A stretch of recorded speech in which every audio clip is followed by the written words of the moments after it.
Maddox had a pizza party. He ordered 15 pizzas.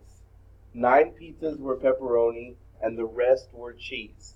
Which fraction best represents the ratio of cheese pizzas to total pizzas? Okay, I see the word ratio. What's very important about ratios is where it is located. It's in the question, so let me see. What did I see first in the question? First thing I saw, cheese pizzas. So I'm going to go to the problem and say, okay, how many cheese pizzas does it have?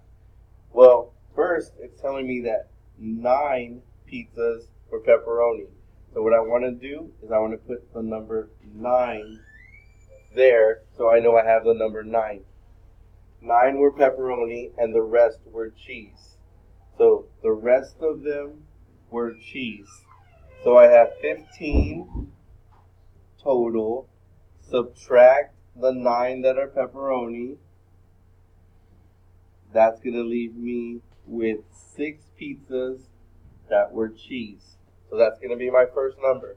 6, 2. The second thing that I saw, total pizzas. Total means add up everything that I have. So I had 9 that were pepperoni. I had 6 that were cheese. That is my 15 pizzas that he ordered. So we have an answer of 6 to 15, or 6 colon 15, or as a fraction, 6 over 15. I have to start with the smallest number on top. So letter F looks good, letter G looks good, letter H looks good. J is not good because it does not start with the smallest number on top. So J is out. We're going to take our answer and we're going to put it next to each answer choice.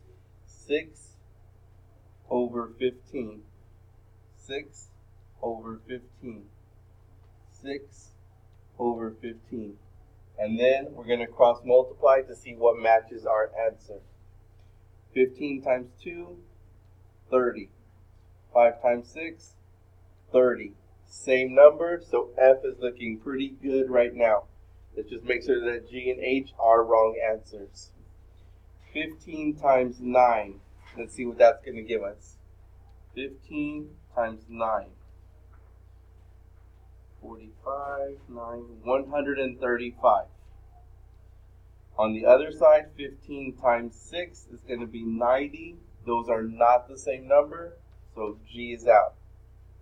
On H, we have 15 times 2. That's 30.